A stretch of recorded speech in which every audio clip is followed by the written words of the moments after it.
Hello guys and gals, and welcome back to another episode of Creepypastas. Yes, Creepypastas, the segment where we take a look at a creepypasta. It doesn't have to be gaming related. It's a creepypasta, aka Internet Campfire Story, and this time we are taking a look at a Pokemon one called I Won't Leave You. So sit back, relax, and enjoy this creepypasta. Tyron is a Sylveon. He is recognized for his pink fur and his ribbon-like appendages, and was sometimes even made fun of for his flamboyant and rather girly appearance. He has a very kind heart and is always willing to make friends with other denizens of the forest, and wakes up in the morning with the hope that he would meet somebody new. And on this particular day, he would meet someone special indeed. He walks over to a small pond and starts to lap water out of it when he sees that he was not by himself. He looks up to see a nearby Eevee, who is looking down at his own reflection in the water. Looking like he was on the verge of tears, Tyron felt a wave of sympathy wash over him at the sad sight, and instantaneously approaches the Eevee to console the poor child. The Eevee was noticeably thin, looking a bit like a scarecrow as if he was not used to being on his own. Indeed, he once had a home life with his once loving trainer long ago, but as he found out firsthand, what can be given to him can be just as easily taken away. He was left on his own to rot in the woods, and none of it was even his own fault, but the Eevee slowly but surely began to at least accept his lonely disposition, being very modest in nature. The Eevee reaches out to touch his reflected image, which further ripples and distorts the image to his own liking. He cannot understand why he was kept away from having an owner, a home, a friend. Somewhere not too far away, he could hear approaching footsteps, but he naturally ignored them, as if he didn't notice. After all, why would anyone want to see him? That was when he suddenly sees another Pokemon, casted in the reflection directly behind him with a gentle, sympathetic voice to follow. "Hello, little one. What's your name?" The Eevee turned around quickly to reply, but cast his head down. "Loneliness." The Sylveon gives a confused frown at the very abnormal name. "Loneliness?" He quickly recovers and offers another warm, fresh smile. "That's a nice name. What are you doing in a big forest like this? There's a lot of bigger, hungrier Pokemon around here who would get you in a heartbeat." He looks over the Eevee's fur closely, seeing the tear-stained pelt around his eyes, and the matted, unkempt fur everywhere else. "Oh, you poor thing, where are your parents?" he asked sweetly. But behind his grin, he was secretly dreading the answer. "Well," the Eevee who introduced himself as Loneliness began, "if they would like to dine on my worthless flesh, they most certainly can." He let out a miserable sigh. "I've been on my own for the past few years, neglected by my own trainer just to be thrown away like a broken toy." Warm tears started to fall from the Eevee's cheeks. Tyron was in utter shock at the strong words, his mouth opening agape with his own tears now forming around his eyes. He reached out to the Eevee with a ribbon tendril, rubbing his back. "Oh, my Arceus child, how could you think of yourself like that? Everyone's special and has their own place in the world. No one is more useless than the other." The Eeveelution lies down on his stomach, to get to eye level with the smaller Pokemon, with tears still in the eyes, but with an honest, small smile returning to his cheeks. "You're a special, Loneliness. No one else can tell you differently." The Eevee's tears finally made their way to the ground, which stains the grass in a dark red color. As it turns out, the poor creature was cursed, but tries to deny it. He looks at the other Pokemon and shakes his head. "But I don't have a place. I serve no purpose. It's a sin for me to be alive. I'm special for all the wrong reasons." At this point, Tyron couldn't take it anymore, and takes the pitiable creature into a hug, who returns the embrace weeping. Tyron was ignoring the stained grass and whimpering openly into his words. "Please don't say that, Lonely. You're not a sin. You're a beautiful creature that deserves as much love as everyone else. I won't let you think you're hated by everyone else. I don't hate you." He looks into the child's eyes. "That counts, right?" Tyron closes his eyes again and puts his forehead into Lonely's and whispers, "Please, accept my words." The Eevee continued to cry for a full minute, no more, no less. He tries to control the flood of different emotions flowing through him, sorrow, relief, and most of all dreaded fear. But has difficulty controlling himself. The kind words of the other male made him feel like he actually matters in his pitiable existence for once in his life, like he was not some sort of plague that he was inclined to believe. He opens his eyes slowly and nuzzles this generous creature, the first and only friend he's had in years. The Sylveon is more than excited to see that he has gotten to the thin boy, and smiles widely, and happily nuzzles him back. "Loneliness, stay with me, please. Stay with me and I'll love you as much as I can. I'll make sure you never feel sad again," he said. looking down at the little one under him. Loneliness looks up at him. Stay? He couldn't finish his sentence, not knowing how. Love him? Never be sad again. Those words seemed to be foreign to him now, not believing them to be true. He looks at the older male to see if he would turn out to be pulling his leg up, but his expression, his tone of voice, was genuine. He stares at the creature in silence before his eyes lit up and kisses his newfound friend's nose. Tyron is overcome with joy at the Eevee's small kiss and starts to lick the little Eevee's face repeatedly. Loneliness closes his eyes and smiles for the first time in years as his face is licked and... Is that a purr he's letting out? Thank you, Lonely. Thank you for accepting me. I know you won't regret it. He pulls him into another embrace, rubbing his starved belly with his ribbons. After what seemed like hours of this hug, he let him go and looked at the Eevee with compassionate eyes. Otherwise, the Eevee would be more than happy to hug him for the rest of eternity. The Sylvian asked the miner if he would love to play hide-and-seek together, but the Eevee declined the offer. Now would not be the time for that certain game, he thought. Instead, they decided to play a game of tag. They both enjoyed themselves, laughing and giggling throughout the whole game before taking an afternoon nap, with the Eevee cuddling up to his friend and hoping never to be separated. They both woke up in the early evening, stretching a little for their tired bones. It was a warm, brandy night. The Sylvian looks over to his little prince and asks how he was doing, who immediately responds with enthusiastic, terrific. Tyron looks to the pond.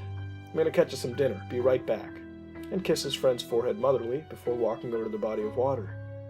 The Eevee moves to where he can see his friend in plain sight, having a mild case of separation anxiety. Tyron concentrates on the fish in the pond. Noticing a few, he was about to pounce when suddenly they swim away frightfully. He looks in the water, curious of what scared them. But the next thing he saw almost made his heart stop. There was a figure beneath the ripples of the water. Its skin was a pure, ghastly white color. It was white across all of its body, except for its hands and eyes. Red. It was humanoid in appearance, having a feminine face except that its mouth was locked into a broken, yawn-like broken jaw. Upon noticing Tyron, the figure slowly turns to him, hissing hostilely, and reaches a cold red arm to him. The Sylvian yelps and jumps back. With the Eevee now running in his direction, he approaches his friend, his voice shaky from fright. Are you okay? And was interrupted by a sudden forthcoming of rain. A storm gradually grows. Loneliness curses start to come back. Having a friend who cares so deeply made him almost forget about it entirely. His left eye starts to bleed, resembling red tears. Tyron starts breathing hard, looking around. What's going on? What's happening? He looks down at the boy. Oh, my Arceus. Your eye. He quickly takes a nearby leaf and starts trying to wipe away the blood and looking around fearfully. The Eevee didn't seem to notice that his eye was bleeding whatsoever, and his right eye slowly starts to dilate and throb violently as if it was about to pop out from pressure. The rain continues to fall. They're coming. The older Pokemon notices Lonely's face, becoming scared for the little one as he bends down to his level. Lonely? Lonely? Please look at me, Lonely. Are you okay? And he looks at the horrifying changes happening. Who's coming? Lonely looks up at him and shakes his head at his question. No, he's not okay. He's in unbearable pain. He starts to shake and close his eyes and try to ease the pain a bit. His left eye stops bleeding as he does.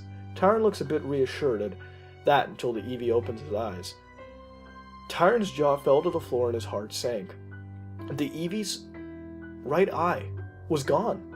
All that was there was a mere empty socket, but Loneliness did not appear to notice this change yet. His voice sounded desperate and pained, begging his petrified friend, "They want to take you away from me. Please, don't leave," he pleads. Tyron gasps at the sight of the missing eye, but it doesn't push him away. He's come to know this Eevee too well to abandon him now. He looks around, seeing nothing getting any better, so he picks up the boy with his ribbons and looks him in the singular eye. "I will never leave you lonely. Never." With that, he puts the boy on his back and bolts into the woodland. If we can get to the nameless forest area, the others can help us. But I need to know what's happening, Lonely. Please, concentrate. The Eevee shakes uncontrollably, just now taking in the fact that he's lost vision in one of his eyes. He puts a paw to his right eye and tries to feel for it, only finding a hollow hole where his once was. His lone eye starts to shed tears from his loss of vision and from fear. Fear for Tyron's well-being just as much as his own. He closes his eyes, and tries to explain. It all started when my trainer's Raticate died. That's when they came. They came to my owner. They blamed me for its death. They tricked me into leaving him. And so we did. My trainer left me. He called me a curse. They possessed anyone who came in contact with me. Everybody. They're mere shadows of their former selves, but I'm not a curse. He's broken by sobbing, no longer even believing it himself. I am not a curse. Tyron turns to look at the poor creature on his back, his eyes away from the path ahead of him. No, you're not. I'm getting you away from whatever the hell it's doing this. I won't let them hurt you anymore. He turns back around to watch where he's going, but was too late and ran headfirst into a tree. He falls to the ground unconscious. When his mind came to, he found that Evie was shaking him, yelling at him to try to wake him up. Tyron? Tyron, we need to leave! Wake up, please! His fur was now a chaotic mess, more frayed than it was before, and had many scratches and other abrasions across his thin build. At this point, he's in agonizing pain.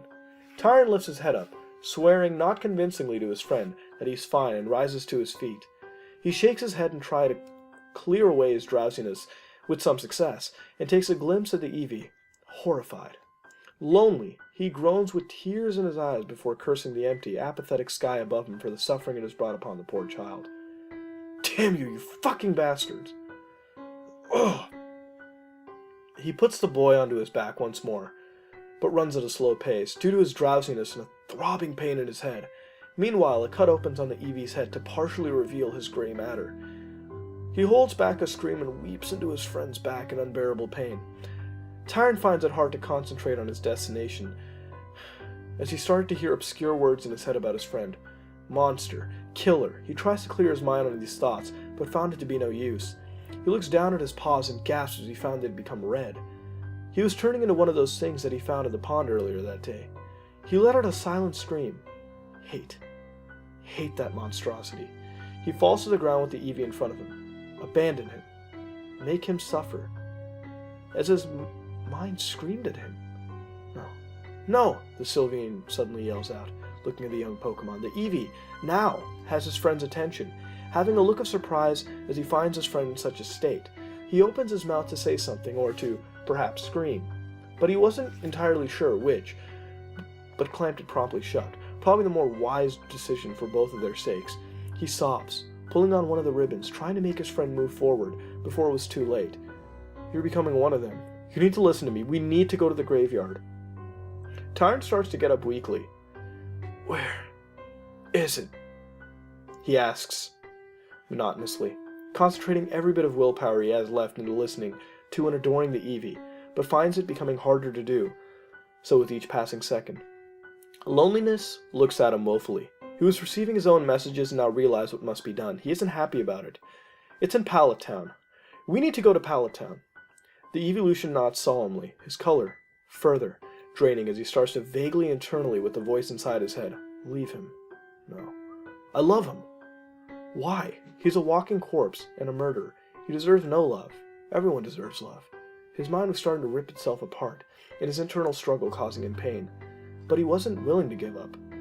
Lead. Hurry. Tears running down his face freely, and the Evie started to walk to their destination, looking back and making sure his close friend was following behind him. The rain falling harder and harder with every step towards the town, the Evie says two cryptic words, although he wasn't the one saying them. Lay to rest. Guillotine. Tyron looks at the boy with hazy eyes, confused as to what he meant. What do you mean, No. Leave him? No! He abruptly shouts, staggering behind.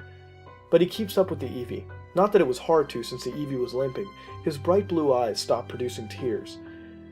As they now don a crimson shade of red, they were no longer filled with passion or affection, only apathy and malice. They finally reached the town, which saddens them even more. It was too dark for any living creature to be up this late at night. Loneliness remembers that it was here that he was discovered by his first trainer, given to him by a professor. He was the one chosen. He remembers.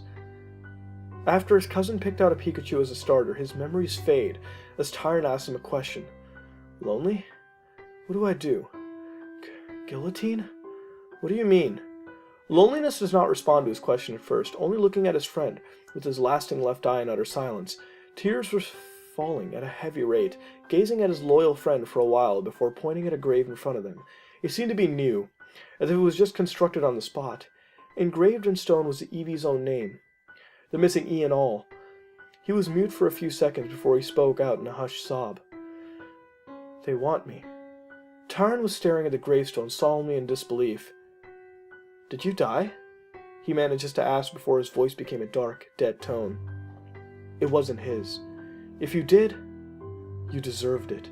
He quickly looked down at the boy. No, I didn't mean that. I love... It looked to cause him physical pain as he said this. I love you. What do I do? Please, hurry. He fell to a squat and looks around to see if there was any way out of this. If there was any chance that both of them could just walk away together freely. If all this was somehow fake. But he knew that there was only one way out. And that was for the Eevee to simply tread forward. The Eevee stares at his grave in fear of what lies beyond the simple message etched in stone. He didn't seem to catch the entirety of Tyron's comment. Or perhaps ignore the hateful words that came out of his mouth when he knew it wasn't his. But he turns to his friend and embraces him one last tight hug. You are the best friend I've ever had. He turns, hiding tears he sheds, and walks to his tomb. Each step seemed to numb his pain. As he walks closer to fulfill his destiny, his ultimatum, the tomb opens up to reveal an abysmal void.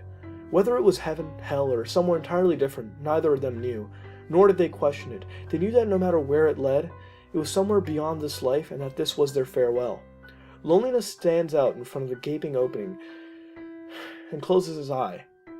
It was in turn followed by the sound of ripping flesh. A large slit opens his neck. He makes a small groaning noise as his head slowly falls off clean from his shoulders and tumbles into the box, with the rest of his body soon to follow. No! Tyron howls, as if voicing his anguish would somehow prevent the macabre ritual to continue. The void closes as if it never existed, leaving the grave behind. On the monument it now read Loneliness. His name had been completed with him now inside it. Put the E where it belongs. Tyron runs towards the grave and soaks it with tears. He notices that he was now entirely normal, as if nothing out of the ordinary had happened, but at the expense of someone else's life. Looking around, he saw no change to the physical world, but one less Eevee on Earth. Loneliness, please, come back, I want you, no, I need you with me, you were so innocent, so youthful, it's not fair! He looks up at the sky with hatred. It's not fair, you sick bastards! This time the sky didn't respond back. Somewhere, a mad snicker could be heard, a deep baritone laughter without any humor. He fell to the ground and cries for a good hour, muttering words of love and his own misery throughout. His tears soaked the lid. The cover, he thought. The Sylvian slowly opens the cap, hoping that some way, somehow, the Eevee was merely waiting inside for him to do so. He looks down the earthen grave. Inside lies the body of an Eevee peacefully, lifeless. It was seamlessly intact. The Eevee looked like he did before the mutilation process had even begun. He stared down at the figure. Loneliness, but heard no response. The Eevee, the closest friend he ever had, was dead. All he could do was wish that in a world beyond the stone lid, that he was no longer alone. He lies down next to the cadaver and hugged it for the last time. The limp body still had some warmth to it. You were the greatest Pokemon I ever knew. Lonely. It was my pleasure to know you while you lived. He cautiously set the Eevee back down and closed the cover once more with tears rolling down his cheeks. He plucked a red rose from a nearby bush and set it on the stone. He recalls what the Eevee told him when they were on their fateful journey. For the record, you were always right, you weren't a curse. The Sylvian agrees with his now deceased friend, giving the cemetery one last glance before walking away. You were a blessing. Well, that was quite sad. A feels pasta, rather. This is honestly quite the treat as a creepypasta, not really gaming, of course, as it's more based on the show of Pokemon. If you couldn't tell, the trainer was given the Eevee by Professor Oak from Pallet Town. This was very interesting creepypasta or field pasta. Tell me what you'd categorize it in the comments below, but this was enticing to read all the way through, and after a long time, of reading Creepypasta, I was glad to get that feeling, once again, that rush of being encapsulated to read the whole affair and see where we were headed, what we were going to see. Now, it starts off all normal, and you get the perfect example of a slow decline into hell and despair with this creepypasta, allowing us to settle in and see how this EV changes for the worse. The blood and gore, which had its fair share here as well, also was used to great effect as a descriptor rather than a bashed-in scare tactic. Again, there is quite a difference, and if you read over here, it's there to describe rather than to just scare you or tell you, oh, there's blood everywhere and gore and entrails. It builds good imagery, and when you picture it, you can see the EV, and it adds so much to that effect that it not only envelops you, but because you can image it, you start to understand it much better and see the world around it and start to develop this connection. Now, as you go through it and you deal with my bad voice acting, you can see the dialogue is normal, feels a little corny at times, but for the most part it's fitting and it does add to the overall emotion. I mean, dialogue helps a lot, and we can see that with other creepypastas as well. One I can really relate to is the Russian sleep experiment. I mean, everything in there, whatever the words that were spoken, just added beautifully. And, it just, again, it adds to the whole thing. The end was beautiful. It didn't resort to anything really dumb or out of the question or even raise one, and it gave you a conclusion that sealed, the deal, the envelope. In the end, I found it, nice, and being a creepypasta of the month about a year ago, I mean, seriously, it was nominated a year ago. I apologize to the author Flaky wholeheartedly on that, and I really enjoyed it. It even connected me personally to a tale of mine. But that's a little too sad to get into, so, let's move on, and, I'll ask you with the question that I ask all the time. What would you rate this creepypasta, and what would you change to make it better? This has been another episode of Creepypastas, and if you like what you saw, then like, comment, and subscribe. This is me, Mudahar, and I'm out.